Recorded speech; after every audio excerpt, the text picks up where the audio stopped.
আসসালামু আলাইকুম ওয়া রাহমাতুল্লাহ। বনী ইসরাইলের মাঝে তিনজন ব্যক্তি ছিল, একজন কুষ্ঠরোগী, আরেকজন টেকো এবং তৃতীয়জন অন্ধ। মহান আল্লাহ তাদেরকে পরীক্ষা করতে চাইলেন এবং তাদের নিকট একজন ফেরেশতা পাঠালেন।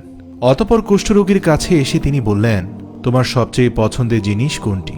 সে বলল, সুন্দর চামড়া এবং সেই রোগ থেকে আরোগ্য লাভ যদি করতে পারি, যে রোগের কারণে আমার চামড়া ধূসর হয়ে আছে আর মানুষ আমাকে অনেক ঘৃণা করেন। ফেরেশতার সাথে সাথে তার শরীর মুছে দিলেন। এতে মহান আল্লাহর হুকুমে তার কুষ্ঠরোগ দূর হলো এবং তাকে সুন্দর চামড়া দান করা হলো।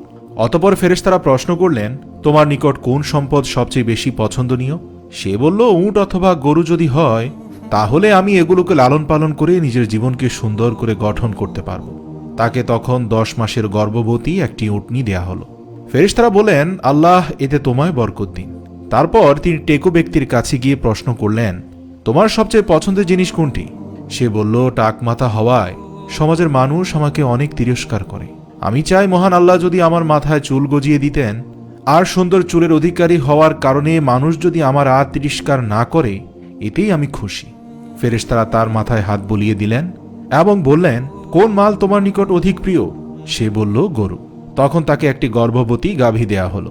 অতঃপর টেকো মাথার ব্যক্তিটি তার চুলও ফিরে পেল এবং একটি গর্ভবতী গাভী পেয়ে সে অনেক খুশি হয়ে গেল। ফেরেশতারা তার জন্য দোয়া করলেন, আল্লাহ যেন এতে তোমাকে বরকত দান করে। তারপর ফেরেশতারা তৃতীয় এবং সর্বশেষ অন্ধ ব্যক্তির কাছে এসে প্রশ্ন করলেন, তোমার অধিক পছন্দের জিনিস কি?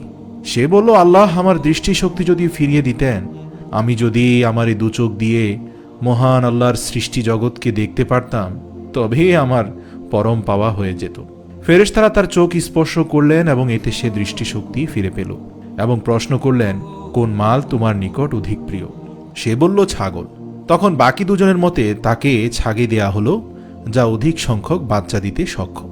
তারপর উট, গাভী ও ছাগলের বাচ্চার লালন পালন করে এই তিনজন ব্যক্তি অনেক পরিমাণে লাভবান হল। গরু দিয়ে ময়দান ভরে গেল, উট দিয়েও ময়দান ভরে গেল এবং ছাগল পালনকারী ব্যক্তিও অনেক পরিমাণ ছাগলের উৎপাদন করে সে স্বয়ংসম্পূর্ণ হল। তারপর ফেরেশতা কুষ্ঠরোগীর কাছে তার মতো একজন কুষ্ঠরোগী সেজে এসে বলল, আমি একজন মিসকিন, কুষ্ঠরোগী হওয়ায় কেউ আমাকে দানও করতে চায় না। সফরে আমার সব কিছু নিঃশেষ হয়ে গেছে। আজ আল্লাহ ব্যতীত কেউ নেই যার সাহায্যে আমি আমার গন্তব্যে পৌঁছতে পারি। তুমি কি আমায় একটু সাহায্য করবে?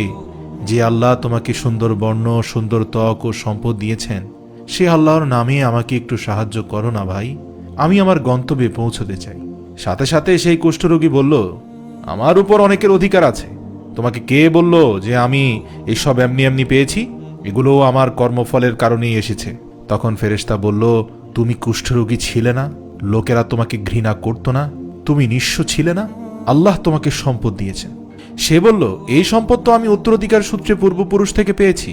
তখন ফেরেশতা বললেন, যদি তুমি মিথ্যাবাদী হও তাহলে আল্লাহ যেন তোমাকে আগের মতো করে দেন। এবং সাথে সাথে তার উপর গজব আপতিত হল এবং সে নিজের ধন সম্পদ হারিয়ে পুনরায় কুষ্ঠরোগী হয়ে গেল। এরপর তিনি টেকো ব্যক্তির কাছে গেলেন এবং তার কাছে অনুরূপভাবে সাহায্য চাইলেন।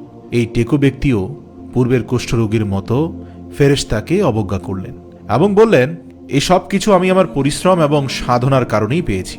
ফেরেশতার সাথে সাথে তাকে অভিশাপ দিলেন এবং আল্লাহর কাছে দোয়া করে বললেন, হে আল্লাহ, এই ব্যক্তি যদি মিথ্যাবাদী হয়ে থাকে তাকে তার পূর্বের অবস্থায় ফিরিয়ে দিন। এবং সাথে সাথে সে ব্যক্তি তার সব সম্পদ হারিয়ে পুনরায় টাকমাথা হয়ে গেল। সর্বশেষ ফেরেশতারা চলে গেলেন দৃষ্টিশক্তিহীন সেই পুরনো অন্ধর কাছে এবং তার কাছে হাত বাড়িয়ে সাহায্য চাইলেন একজন মিসকিন হিসেবে। বললেন যে, তুমি যদি আমাকে সাহায্য করো তাহলে আমি এই মুসিবত থেকে উদ্ধার পাব। আমি সেই প্রভুর নামে তোমার কাছ থেকে সাহায্য চাই, যিনি তোমাকে দৃষ্টিশক্তি দান করেছেন, অতঃপর পশু দিয়ে তোমাকে ধনে জনে বাড়িয়ে দিয়েছেন।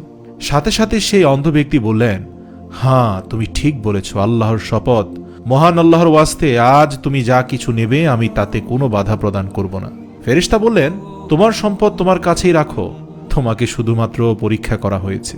তোমার প্রতি আল্লাহ সন্তুষ্ট এবং তোমার অপর দুজন সাথীর প্রতি অসন্তুষ্ট হয়েছে। প্রিয় দর্শক, আল্লাহ যে মানুষকে পরীক্ষা করেন, বুখারী শরীফের 3464 নম্বর এই হাদিসই তার বাস্তব প্রমাণ।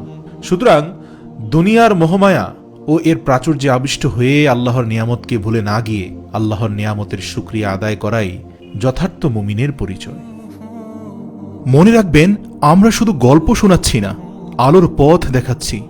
আলোর পথের একটি ভিডিও শেয়ার করার মানে হচ্ছে আপনিও আলোর পথ দেখাচ্ছেন।